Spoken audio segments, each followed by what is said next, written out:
Can you see the screen? Excel, can you see the screen? Yes, sir, I can see it. Okay, fine. Okay, so what the US is actually teaching us is that we should look at the big picture. Look at the big picture. So, when we started our class, especially when we're talking about the United Kingdom, when we're talking about, these other countries, we're looking at targeting just the Nigerians that are living in those communities. So, but when you look at all these restrictions, prohibitions from the United States, it makes you have to start looking at, okay, how can you access a larger market? How can you access a bigger market? Because now it is not just about Nigerians in the United States alone.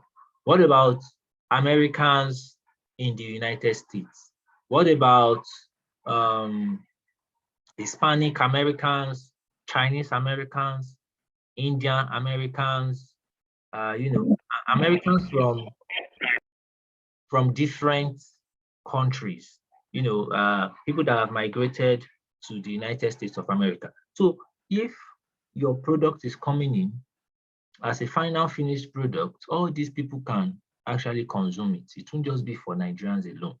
So that's like one of the advantages of that I can see from the perspective of these prohibited and restricted items This doesn't stop you from still exporting what you want to export, like the normal Nigerian food and all that. If you look at this list very well, we still have a lot of other things that we can send, we can ship out to the United States. But this one is giving us, view into how you can start a global, a local product, how you can break into a global market that we like. For instance, if you want to be supplying coconut chips to supermarkets in the United States, it has to come as a final finished product, that will be sealed in fine nylon. There will be nutritional information. There will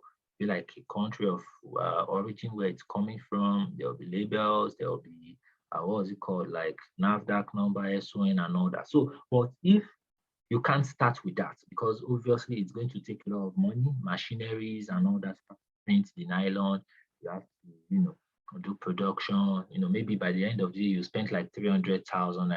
That's not even including the NAFDAC, whatever. So maybe you can do your SON for maybe 20,000 naira and all that, get halal, and some other things. So, but by the time you even wait for NAFDAC, before your NAFDAC comes out and all that, so you might have some delay. So you might just start from, the raw product, semi-finished product.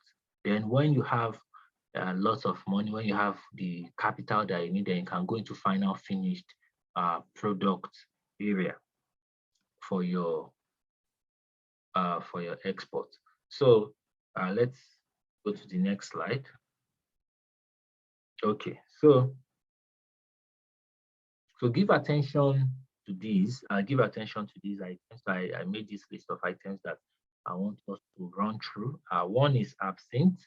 The absinthe, we actually mentioned it in the previous slide just now. So it's like an alcohol. So if you are exporting anything into the US, if it has the name absinthe on it, this ABSINTHE, once that name is on it, it's not going to be accepted. It's not going to be accepted. So if you look at this statement here, it says cannot stand alone on the label. So, and the artwork and or graphics cannot project images of hallucinogenic, psychotropic, or mind-altering effects. So what are you trying to say? So like, okay, you want to even, maybe you want to export an item and it contains this particular substance. From the image, just from the packaging of that item, if they are seeing stuff like, okay, maybe to make people, to be saying things, to be high, to be, those kind of things, they are going to reject it. They are going to reject it. Even for mostly every country, once they see objects or substances like this that their youth can abuse, and all that, they will reject it. It's only in this part of the world that at the end of the day, we don't know how tramadol, or we don't know how this one, that one, that our youths are using, to get high and all that. We don't know how it enters into the country. But in developed world, in their system, they don't accept it. So alcoholic beverages, in addition to US laws, the laws of the state in which you first arrive in the United States will govern the amount of alcoholic beverage you can bring in with you and whether you need a license. So it's not like maybe for every alcoholic beverage you need a license. No, but the state, because the United States is a very huge, large area. So each state has their own law that is different from another state, or that even supersedes the federal law. So some state law supersedes federal law. So in the US, so you need to. So what the where you really get the help is when you actually have a buyer from, maybe let's say Texas, or let's say from Florida, let's say from Michigan, whichever area it is, and you want to export something to. So you can now look at the general list of items that are admissible, that are accepted. So if everything falls within it, you don't have any issue. You just go ahead, you export, you do your shipment. But let's say maybe you are actually eyeing a product, you are looking at that product, you don't know if it will be accepted or it's not going to be accepted. One way is to talk to your freight forwarder. So that's one way, is to talk to your freight agent or your shipper. That's, hey, I want to export this, I want to send this item, but I'm not sure. Is it going to be accepted or not? Even sometimes the shipper might not know. They will have to ask like the officers, the flight officers of the cargo airline that they will be loading the items on, that, oh, is this thing going to be accepted in Florida or not?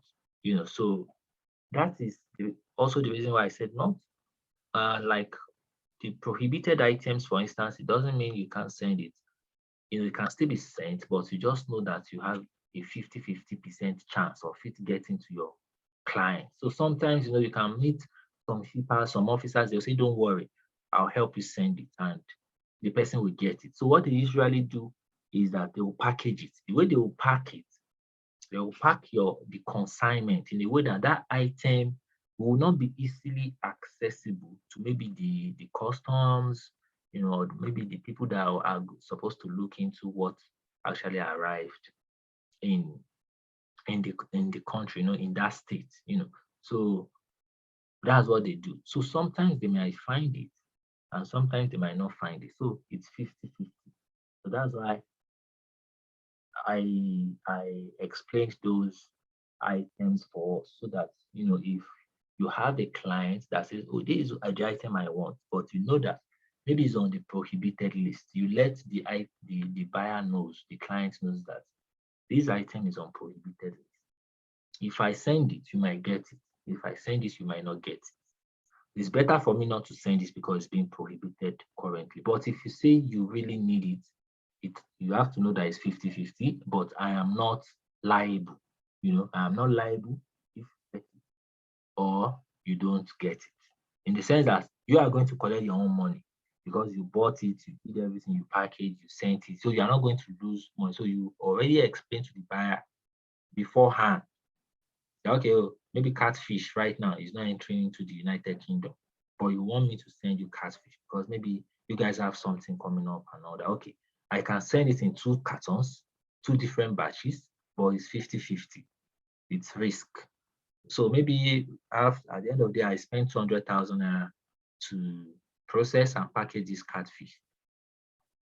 for me, I'll get my money complete, whether you get the items or not. So I'm not going to I'm not going to bear the losses, and all that. So you already explained to your buyer, and buyer will know that, oh yeah, sure, I'll bear whatever happens. Just make sure you do everything within your power for it to get to me. So, and when your shipper is now doing the final packaging, they know how to place, they know where to put it, how to pack it in a way that, for the experienced shippers, in a way that, if anybody is trying to even search for, that particular item, they won't see it.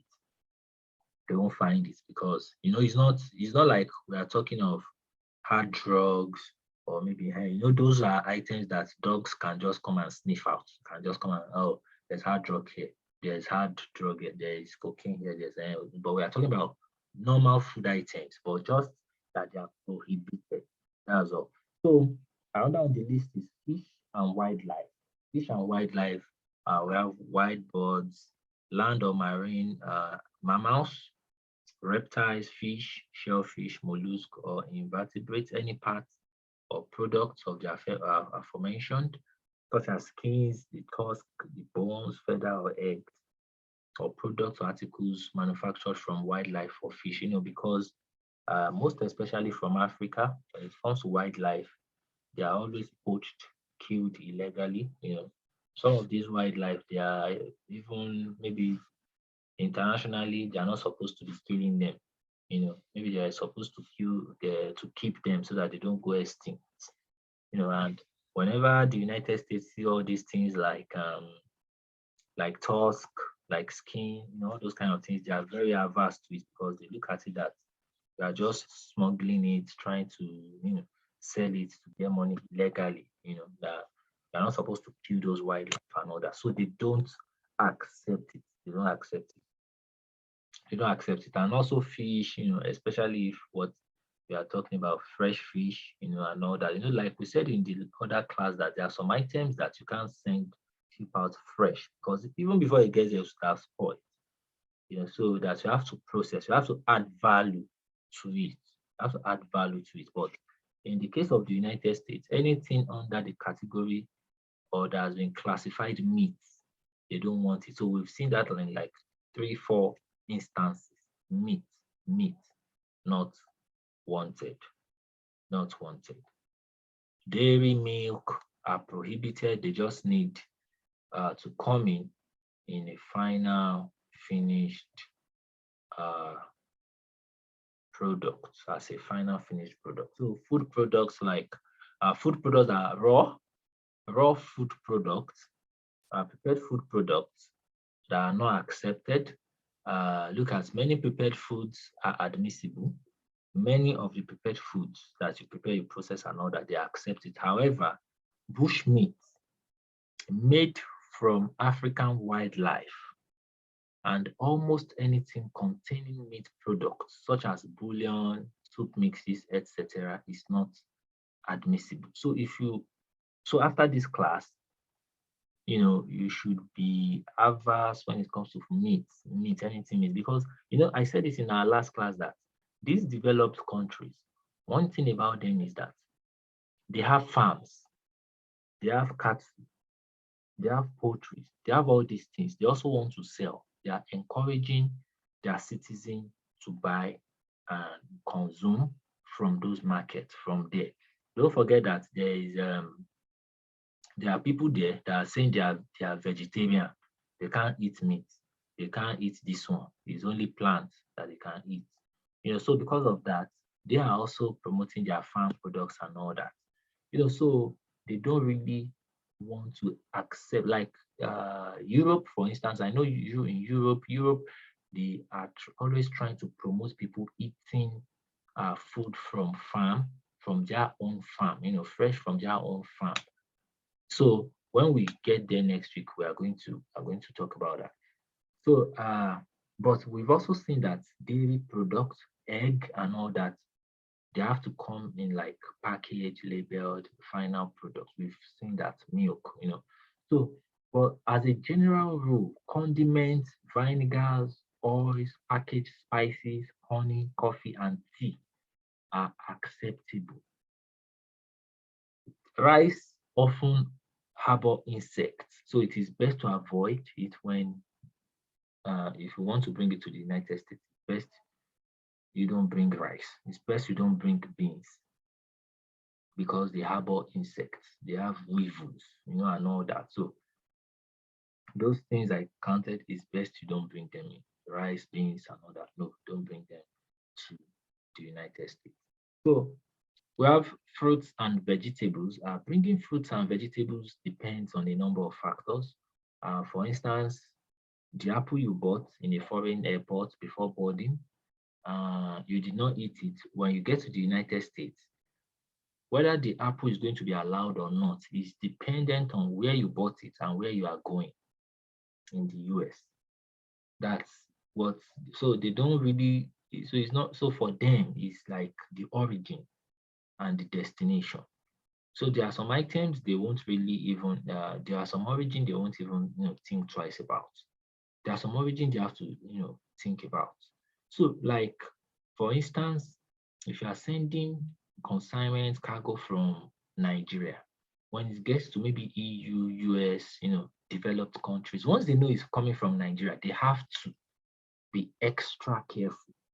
If they know it's coming from any part of Africa, they want to be extra careful. They want to weigh it. They want to make sure they looked at it. They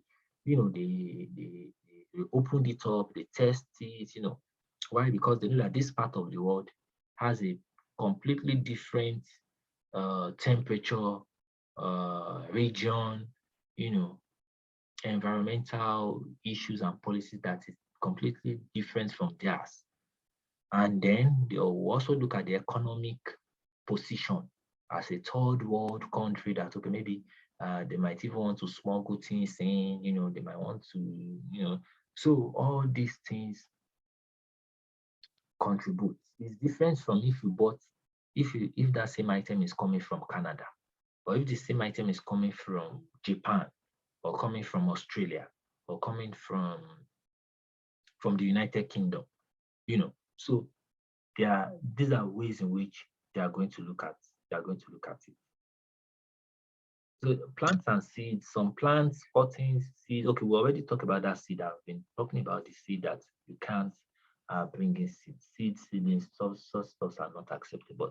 Let's look at this. Some plants, cuttings, seeds that are capable of propagation, unprocessed plant products, and certain endangered species are also restricted.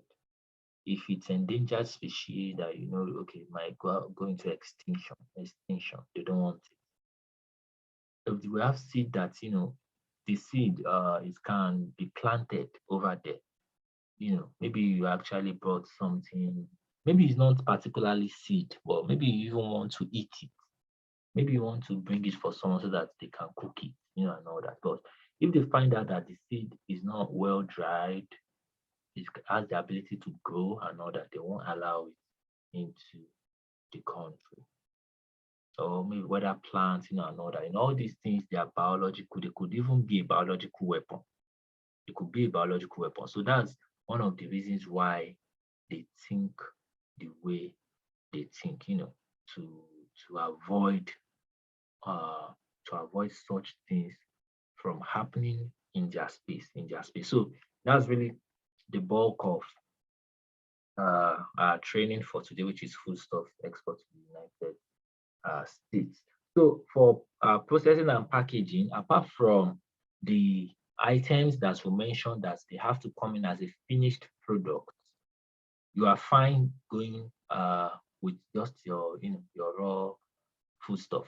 We just putting your things to nylon, giving it a label, just a simple sticker that you can just put on the nylon to indicate the name of the product that is inside the nylon, inside the transparent nylon, that kind of thing, or inside the carton, so we are okay with that. It's when you want to go into finished products, that's when you really need to, do a lot of things. And the finished items and all that, so it's not really that complex or hard. You only need a factory. There are several factories in Songwater and all that. They'll just do a roll of nylon for it. The nylon, they would have already printed it. It won't be something that you are putting label on. They would have printed on the nylon to be customized, with the design you give them and all that. So you just take it and put the product inside and use maybe a sealer, a hand sealer to seal it, to seal it very well so that it looks presentable. It can be internationally accepted, and you do your packaging and you send it out to the buyer. Okay, so we went through this processing and packaging, and I think the rest of this slide last week. So make sure to write the details of the buyer on the package upon your final packaging and report and all that. Then we also spoke about the logistics. So when it comes to the United States, depending on the state, because we already see that state laws sometimes is higher than than the federal law. So the state law, you have to consider what's happening state-wise. So because of this, you need a very good shipper that is experienced with the state where you want to send an item to. So once you have a freight agent, you use all the time. Okay, let's say you used to send something to New York, but now you need to send something to New Jersey. So the agents will let you know the best items to send or whatever you don't have to send. You already have the basic knowledge, the foundation knowledge. You know the product that you should send and what you shouldn't send already to UK, to US. So before you can now be asking such agents, those kind of questions from, it would be like you really have an item that you are confused about, and you really don't know if it's going to go in or not, So that's one thing about it. So collecting payments from the United States, I can tell you that Nigerians in the US, they pay good money. We've seen the statistics when we started foodstuff export to the United States just now, to understand that Nigerians are still very okay in the United States. They are doing fine, they are doing well. They earn more, they earn better than any set of migrants over there. So they are doing fine and they pay well. So if they trust you, if you can get a Nigerian American to trust you, to trust your work, to trust what you are doing, it's going to be very, very okay. In fact, for us that are Nigerians in diaspora already, maybe we are living in another country, not necessarily in the United States. All we just have to do is to use our foreign line to also talk to them. That way, you're already building a trust. So they know, oh, we are families, but you are living in so country. And once you do your first transaction, you do your second transaction, you make sure that all the transactions are transparent. They know everything, they see everything that is happening. You can do all this with the use of what's it called? With the use of your video phone, your WhatsApp video, your Zoom, just like this Zoom, you can schedule a call, you can use Google Meet, you can use Truecaller. There's even like a Truecaller call now that you won't use your SIM card to call, just the app, you use it to call. So all these things you can use for transparency. Once your client is happy, the client just only needs to refer it to one person, and that's all. That person will that's just how you know. And don't forget, like I said, like in the previous classes also, that this community, because they are still small, word, news, information spreads very fast. If you feel a client and he starts talking about you in the negative, it will affect your market in that community. A lot of them will not use your services again. So that's where we are going to be stopping for food exports to the United States. So if there's any question, let me have it so I can quickly do justice to that. Any question?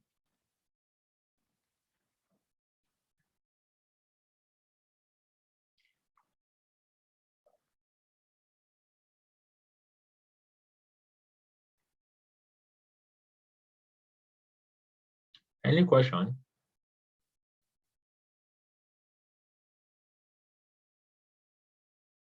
For this edition, I'm expecting questions. So that next week we'll look at foodstuff export to the European Union. So all this, by the time we are done with the program, it will give you a very good view into looking at which country you should really fit with, or which country you should really accept, and work with at the end of the day.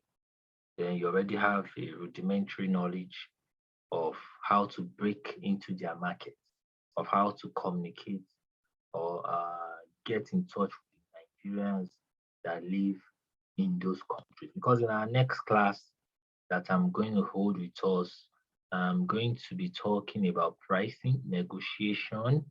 I'm going to be talking about the business operations and marketing for buyers and all that. And from next week, we'll start having our speakers coming in also. So do you have any question, or we end the class and you can watch you have a recorded version of the class on our folder in module 2. So everything is going into module 2 now. Yes, Mr. James, you raised up your hand. Do you want to ask a question? Yeah, I have a question. Good evening. Yeah. You mentioned previously I've mentioned that admissible goods and non-admissible goods. Since the list are much, it's kind of, to be honest, it's kind of difficult to get everything at present. And since the list is much and it's being updated, you mentioned that it do update with time and regularly. So which other way can somebody get those information on its updates when it updates and stuff like that? Okay, one thing is about foodstuff exporting and knowing what is restricted and what is not, is to be active. That's why, like like the last, like the last classwork that I gave us, that we should all send a screenshot of our business profile and all that. One has to be active. There are still some works that we have to do, like go to, because I think maybe next week I'm still going to give us that work. Everyone has to go to if you are in Lagos, you go to your airport. If you are in, I know some of us are in other states, but if there's an international airport in that state, you have to go to your airport. So there are some questions you have to ask. I'm going to send to us and all that. They are going to send feedback. So, because it will really help you. So now, online, there are online directories. You just Google and all that. Rejected items to maybe this destination or that destination. You see some, you might not see all, but you get the best information on this when you go to the airport, when you go to the cargo handlers. So there are companies that handle cargoes that you want to send. You want to send 50 kilogram worth of food items. This person wants to send 100. That person wants to send 20. This one wants to send 10. So there are companies that will put all these cargoes together, make it one giant consignment. They will handle all the processing and all that, load it onto the airplane, the air cargo. And so basically, the agents that work with these handling companies, or the handling companies themselves, that's the best place for you to get this kind of information. That's the best place. So I won't really say online, maybe this place, but that's the best place. So now, why am I now saying if you are an active foodstuff exporter, in the sense that, okay, you went there today, you exported, you went through the process and all that. in your discussion, you would have been able to get or know that, oh, this item goes or this item does not go. So now if tomorrow or next week you are bringing that same item, you want to send this, your shipper or your freight guy will tell you that, hey, this item, it looks like it's not going. It looks like it's not going right now. So maybe you let your buyer know that it's a 50-50 situation, or maybe you won't send it. Maybe you send it later.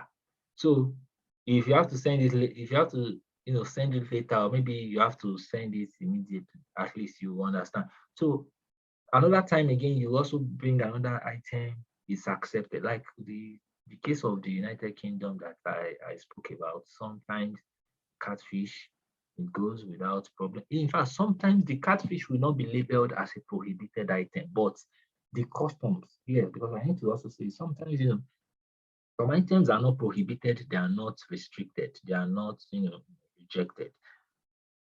Just maybe the appearance, maybe when the custom guy saw it, just saw that the thing is black, just to kind of, what's the meaning of this? You understand? So there are some items that you will now, the agent or the person that wants to clear it will be the one explaining to customs that, oh, this is what this is used for. It's like this, it's like this, it's like this. So like cow skin, like pomo. Pomo here in Nigeria, we are used to it. We like it.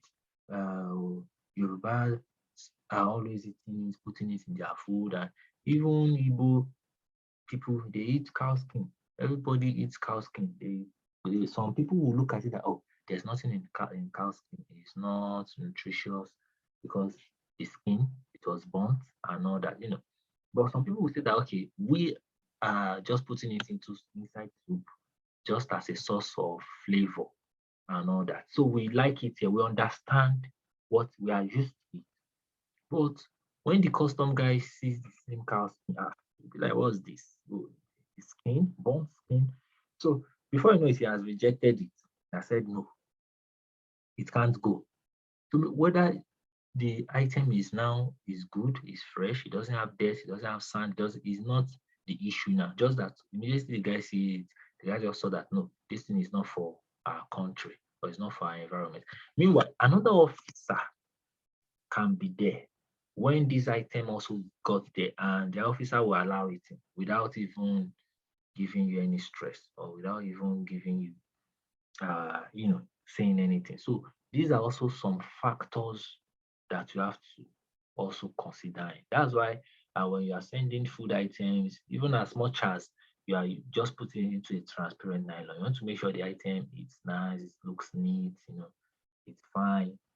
Maybe you added a label on it and all that. So, but one very good way to know a restricted item, if there's any review update, is by discussing with the cargo handlers and freight agents. That's still the very, very good way that you can do that here in Nigeria. I hope I answered your question. Yes, yes. Okay. Well, I know the items and all that are listed on the slide. It's a lot, so we cannot get the slide after the class so that we can still like go through it, and all that, so that in the coming months or weeks, while we are actually putting business together, or maybe answering clients, answering our customers, we can understand what we can't give them and what we can actually send to them. So is there any other question before we end the class?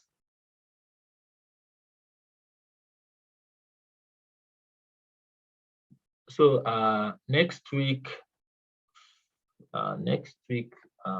Friday or Saturday, we are going to have Miss Titi Lope in the house. So she's going to be teaching us on how to produce some local products and for commercial market, because that's what she does. So she just take products that you don't even think about, like bitter leaf, like ugu leaf, like all that, and make a product out of it that we export and send to other countries. So she's going to be talking to us about that. So we are still, I'm going to be having, today is Thursday, so I'm looking at having 2 more classes with us next week before we actually look at foodstuff exports to Europe on Thursday, on next week Thursday evening. So please, if you haven't sent me the screenshots, kindly do that this evening. So thank you all and have a great day. So if you have any other question, just put it on the WhatsApp group for me to answer. Thank you very much.